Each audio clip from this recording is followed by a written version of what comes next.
अस्सलाम वालेकुम, मैं हूं सबर अब्बास। आप मेरा डिजिटल चैनल देख रहे हैं। जनाब, आज की इस वीडियो में हम बात करेंगे क्या शेख रशीद अहमद को थप्पड़ पड़े मुनीर फारूक के सामने। चूँकि दोबारा ये खबर आज सर्कुलेट हुई, ज़ेर गर्दश बन गई मीडिया की और बड़ा ठीक ठाक किस्म का शोर मच गया। उन पर तशद्दुद की कहानी असल है क्या।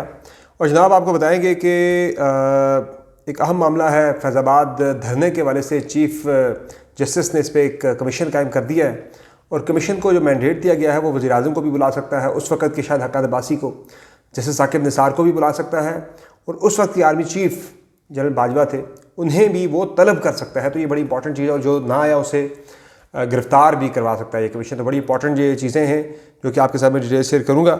फिर जनाब आपको हम बताएंगे कि मियाँ नवाज शरीफ ने फिर वही काम किया जो पहले वो दोहरा चुके हैं, और इस पे बड़ी ठीक ठाक लोगों में गुस्सा पाया जाता है कि उन्होंने क्या हरकत ऐसी कर दी है।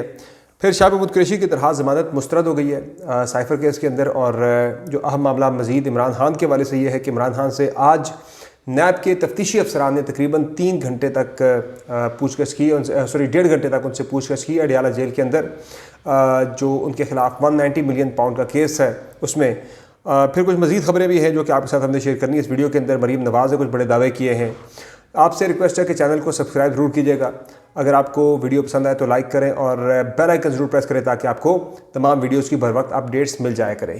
तो जनाब सबसे पहले तो ज़रा बात करते हैं पाकिस्तान क्रिकेट टीम का जो है जिक्र करना बड़ा ज़रूरी है। एक तो वर्ल्ड कप के अंदर भारत सेमीफाइनल जीत कर फाइनल के लिए क्वालिफाई कर गया है।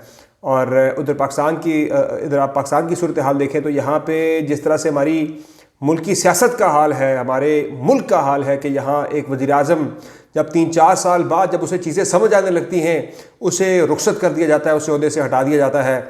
इसी तरह से क्रिकेट के अंदर भी यही कुछ चल रहा है। क्रिकेट के अंदर भी बाबर आजम 3-4 साल से अब वो सीख रहा था, यानी काफ़ी हद तक सीख चुका था चीज़ें, उसका फ़्लो बनना शुरू हुआ था। अब जाके कप्तानी के अंदर बाबर आजम को कप्तानी से हटा दिया गया, T20 का कप्तान शाहीन शाह अफरीदी को बना दिया गया, और टेस्ट का कप्तान जो है वो बनाया गया है शान मसूद को, और वनडे का कप्तान अभी तक किसी को नहीं बनाया गया। उम्मीद है, इम्कान इसी चीज़ का है कि वनडे की कप्तानी भी शान मसूद को ही दे दी जाएगी। चूँकि बाबर आजम के बारे से आज उन्हें बुलाया गया PCB की मैनेजमेंट कमेटी की जानिब से, उनकी कारकर्दगी जो थी वर्ल्ड कप में उस पर बातचीत हुई। तो बाबर आजम ने तस्लीम किया कि भाई हमारी कारकर्दगी ठीक नहीं थी।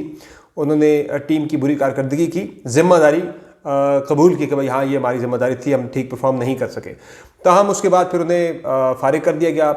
उन्होंने तीनों फॉर्मेट की कप्तानी जो है बाबर आजम ने छोड़ दी। उन्हें एक तो ऑप्शन दिया गया था पहले कि आप टेस्ट की कप्तानी आप ले लें, चले बाकी आप छोड़ दें, लेकिन बाबर आजम ने तीनों फॉर्मेट्स की कप्तानी छोड़ दी और साथ ही शान मसूद को बना दिया गया टेस्ट टीम का कप्तान। ये वैसे बेसिकली दबाव डाल के बाबर आजम से ये इस्तीफ़ा लिया गया है। बाबर आजम खुद विलिंग नहीं थे इस्तीफ़ा देने के लिए।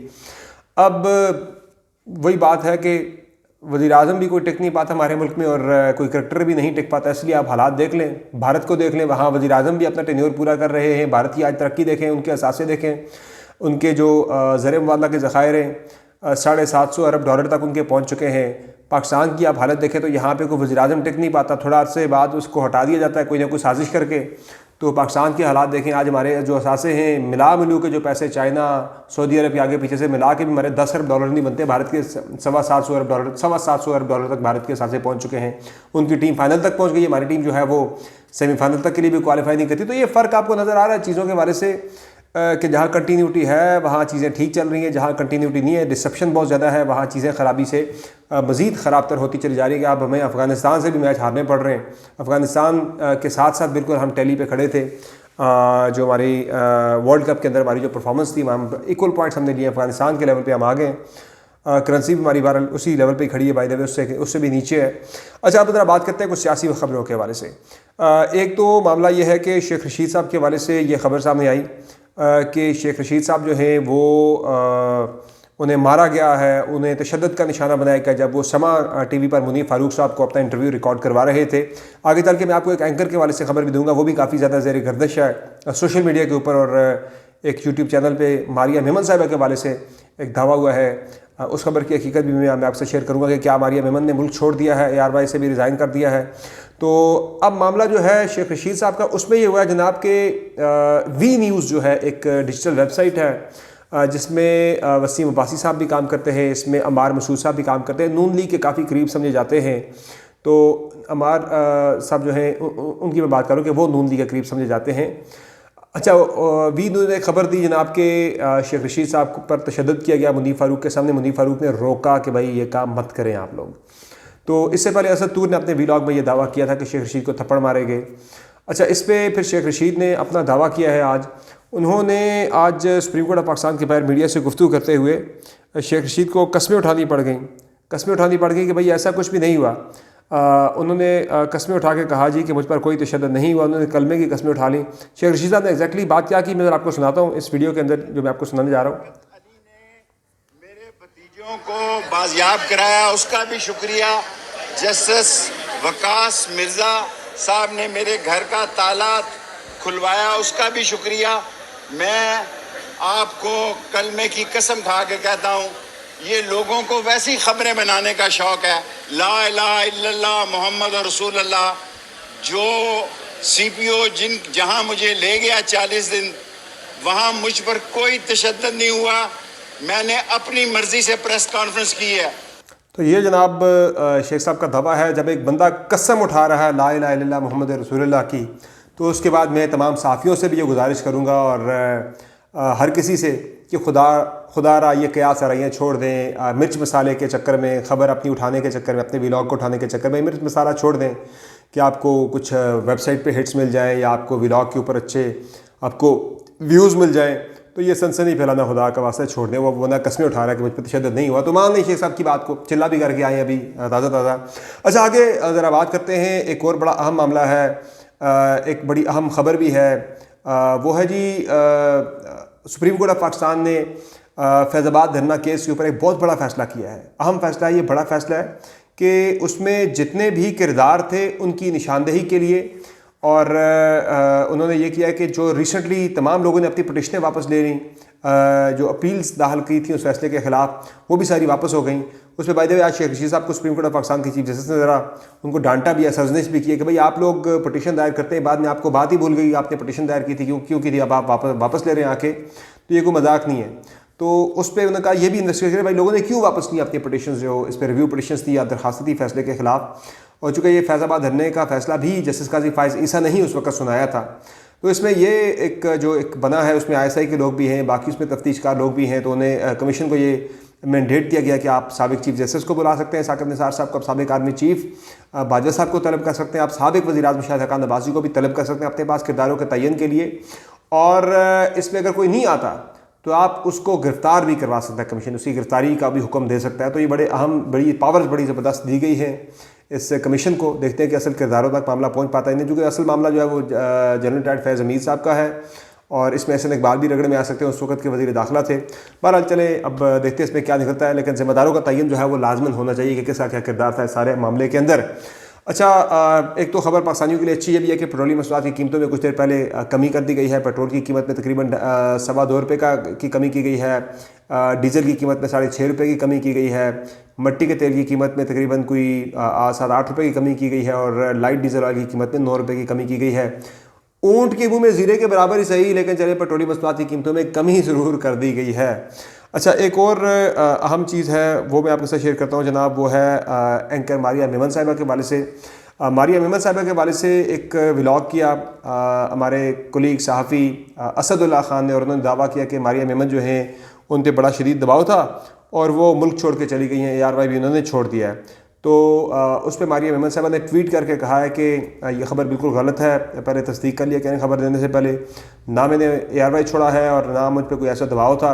उन्होंने कहा कि मैं फैमिली के साथ कुछ टाइम गुजारने के लिए मैंने कुछ छुट्टियां ली हैं, तो ऐसा कोई मामला नहीं है दबाव वाला।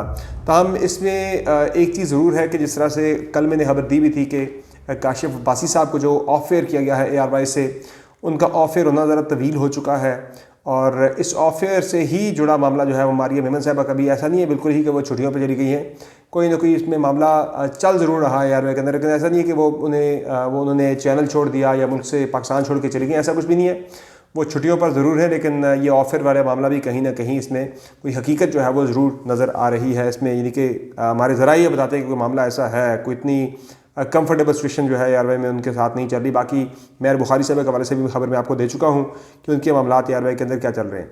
बाकी मियां नवाज शरीफ ने फिर वही हरकत की जिसकी उनसे तवक्को बिल्कुल रखी जा सकती थी कि उन्होंने कोयटा में वर्कर कन्वेंशन से खिताब करते हुए कहा कि हमारे जलसों में तो ख़वातीन आती हैं, जलसा सुन के चली जाती हैं, जबकि तहरीक इंसाफ के जलसों में ख़वातीन माएँ बहनें आती थी तो वहाँ पे नाच गाना होता था, तो हमारे जलसों में ऐसा नहीं होता।